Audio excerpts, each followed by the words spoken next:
The day is finally here. The Starfield reviews are officially in. The embargo just lifted. I didn't get a review code for this game, but unlike Eurogamer, I didn't go to the internet and cry and throw a tantrum until I got a code. Really lost a lot of respect there for Eurogamer with their handling of this situation. Nobody is entitled to a code from any developer. Get over yourselves. But we're going to take a look at the Starfield review scores today because it's painting an interesting picture. Right now, over on OpenCritic, it is sitting at an 86, which I did say on the Spawncast, I felt like it was going to be an 87 on Metacritic. You know, felt like some people will really love the game. Some people, it might just not click with them. Now, it is going back between 86 and 87, so hopefully by the time I do this thumbnail, it'll be at an 87. But we're seeing a lot of mixed scores. So I want to go over some of these scores with you guys, kind of go over the high points and the low points. We have quite a few reviews that are already in. So let's take a look at some of the higher scores here. This is from Stephen Mills over at Destructoid. I wasn't sure if it could be done, but Bethesda has managed to raise the bar for sandbox games even higher. In the end, Starfield is an epic sandbox open world RPG with a beautifully immersive universe, a captivating story, and fun and compelling gameplay the whole way.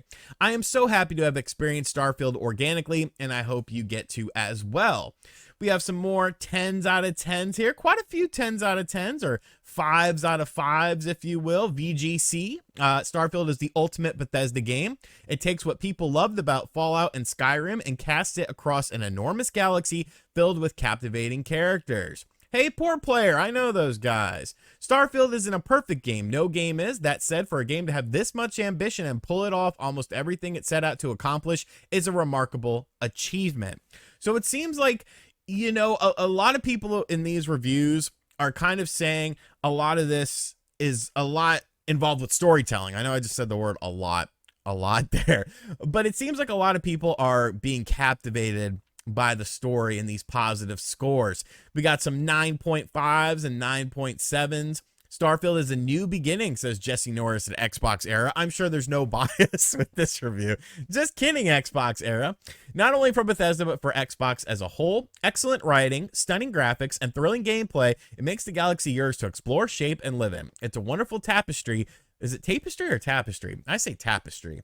To experience your story in a way that only the best have done before. So a lot of people are high on this game. You know, I expected that, but I want to look, of course, at the lower end of the spectrum, because I don't think it's fair to just look at high scores of a game. You have to look at low scores of a game to see what's not resonating with people, what's not exactly hitting. Paste Magazine, 5 out of 10. Playing Starfield makes me want to play games that explore space and games that were made by Bethesda, but it doesn't make me want to play Starfield.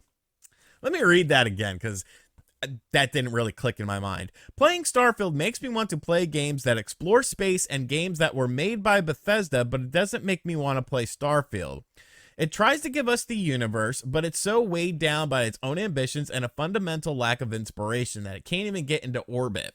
So I guess he's saying that he wants to play space games like No Man's Sky and Bethesda games like Oblivion and Fallout, but the combination of the two isn't really working for him. Now, I'm not going to disrespect Garrett Martin. Everyone's entitled to their opinion, but, you know, interesting stuff here.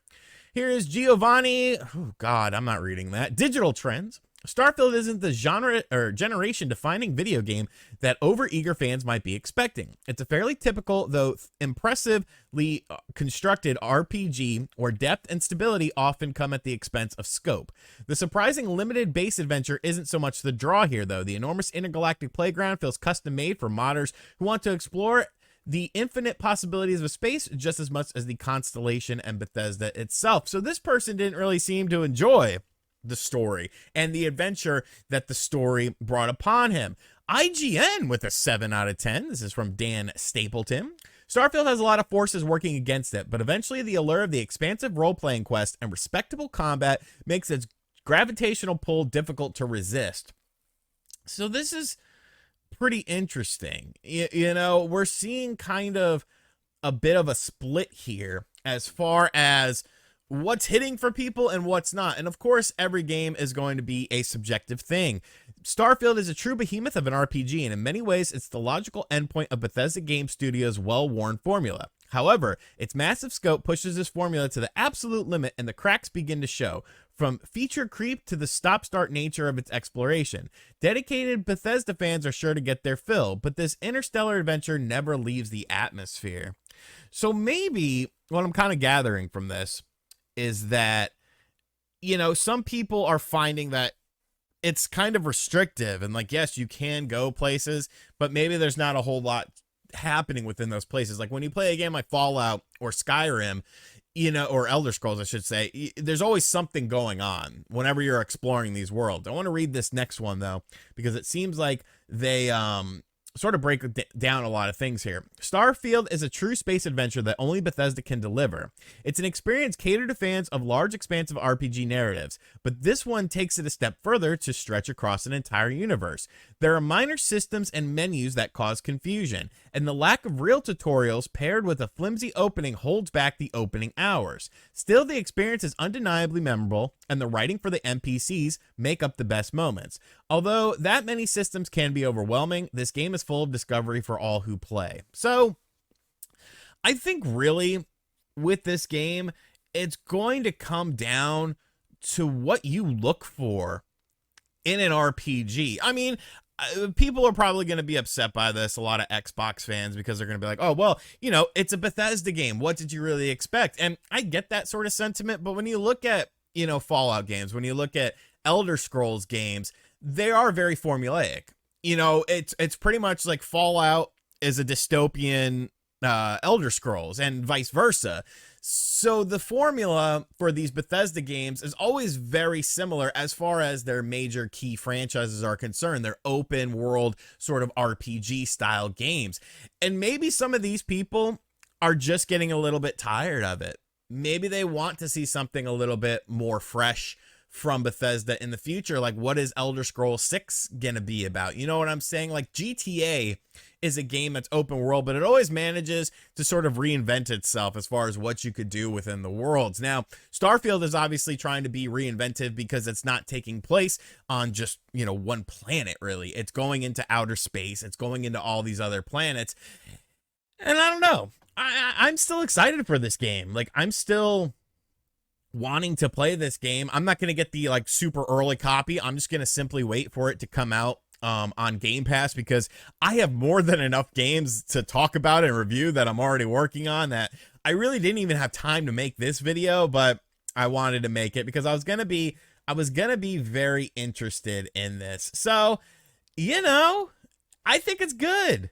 I think this is good stuff. It seems like people are harking on the negative. Starfield shares plenty of DNA with Skyrim and Fallout 4, but ultimately falls short of both.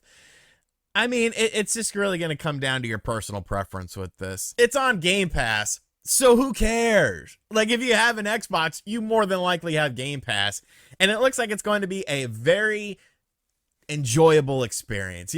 Let's get this narrative out of the way. 86, 87 is a very high score. So congratulations, Xbox owners such as myself. We finally have a game to be excited about. Let me know what you think of Starfield in the comment section down below. And as always, guys, thank you for checking out this video. If you're new to the channel, be sure to hit that subscribe button, like, comment, and share. Hit the bell as well. There's another video out on the channel talking about the freaking Super Mario Brothers Wonder Nintendo Direct. There's 2 videos from yesterday looking at an amazing N64 ROM hack, and also looking at the PlayStation Plus tiers increasing in price. So check out both of those videos. I'm working my ass off over here, but hey, 'tis the season, boys. It's just going to get busier as the year goes on. And as always, catch you guys on the next video. Later.